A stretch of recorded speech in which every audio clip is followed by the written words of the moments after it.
yang tuan-tuan terlibat ini. Terkait dengan forex. Ni jual beli yang disebut dengan pertukaran mata wang.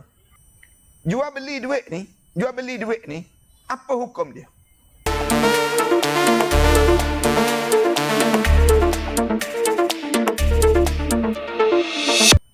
Ni asas dalam hidup kita. Solat ni imaduddin, menjadi tiang pada agama kita. Lepas tu Islam suruh jaga solat. Nak suruh jaga solat ni, Allah suruh kita puasa bermula pada subuh sampai maghrib. Nak suruh apa dia? Nak suruh jaga solat. Kenapa subuh sampai maghrib? Kenapa kita tak puasa bermula pada zuhur, berakhir dengan isyak? Kenapa kita tak puasa bermula pada asar, berakhir dengan subuh besok? Jawabnya, kerana dua waktu ini kebanyakan orang kita tinggal solat. Dua waktu ni, orang kita subuh, orang kita payah nak jaga solat. Maghrib, orang kita payah nak jaga solat. Allah dia nak suruh kita jaga solat maghrib, nak suruh jaga solat subuh. Allah jadikan program, satu program yang disebut dengan program makan sebelum mana solat. Sebelum subuh, dia jadikan sahur. Sahur, orang kita ni sebut makan, sanggup bangun. Letak 10 jalan loceng bawah katil dia. Nak suruh jaga solat subuh, nak suruh jaga solat maghrib, orang kita gila.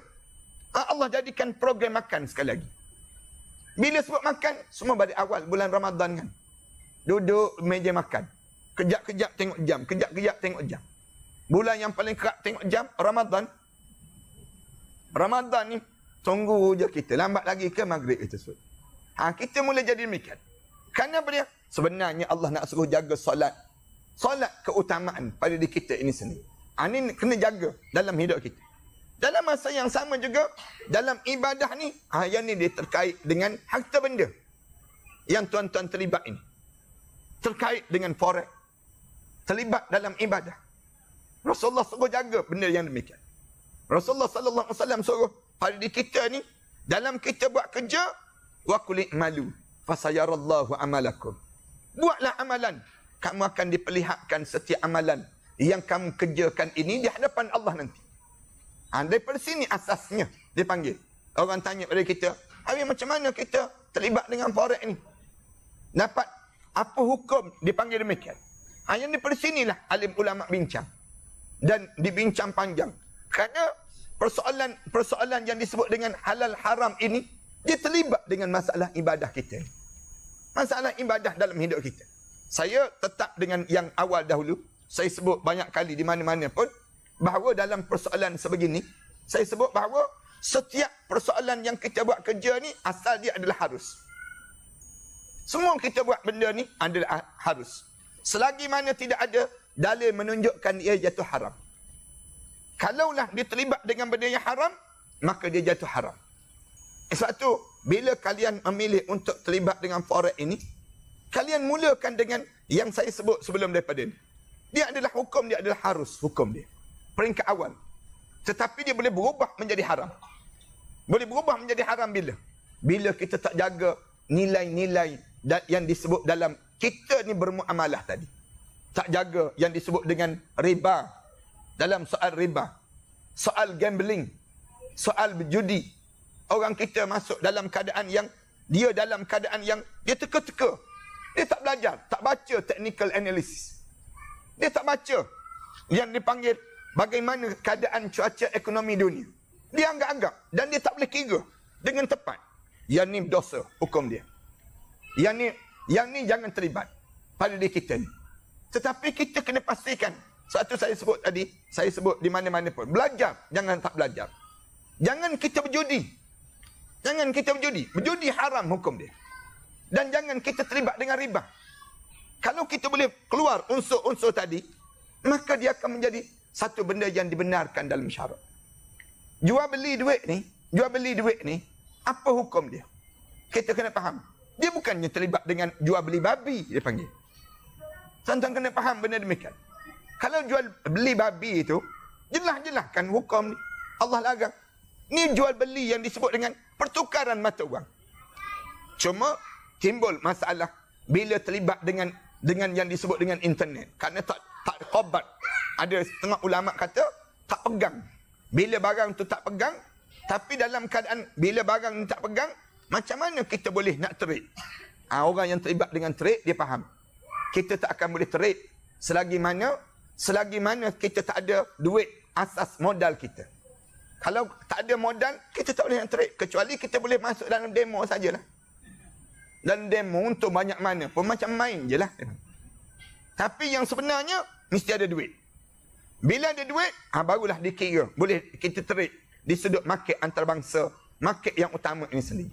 Ini perbincangan panjang lah dalam perkara demikian. Tapi, saya nak sebut kepada tuan-tuan, bila tuan-tuan tanya, dalam masalah forex ni, saya sebut sama dengan dulu juga.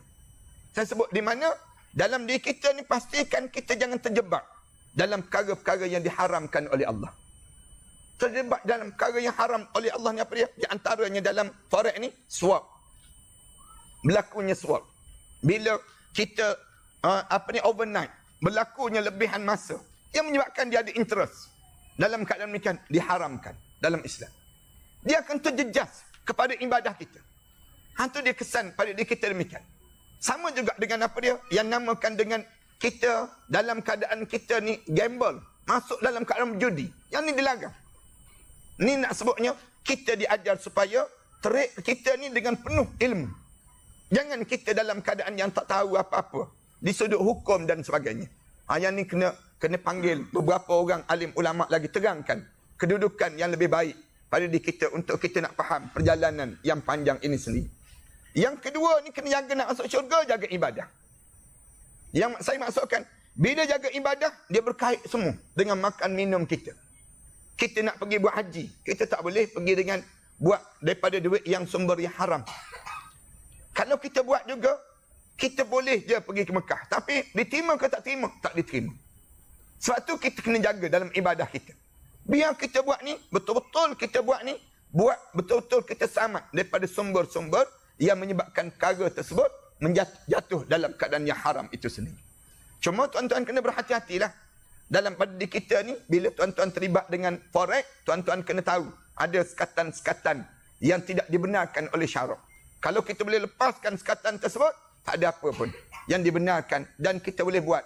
Kalau tidak, penguasaan ekonomi ini akan dipegang oleh orang yang bukan Islam. Duit-duit dunia ni akan berkisar di kalangan mereka saja. Tetapi kita sendiri tidak dapat menguasai. Orang yang masuk dalam industri ni, dia tahu. Ni di antara benda yang utama yang sedang dilakukan oleh kapitalis-kapitalis dunia. Yang sedang menggerakkan mata wang di peringkat antarabangsa ini sendiri.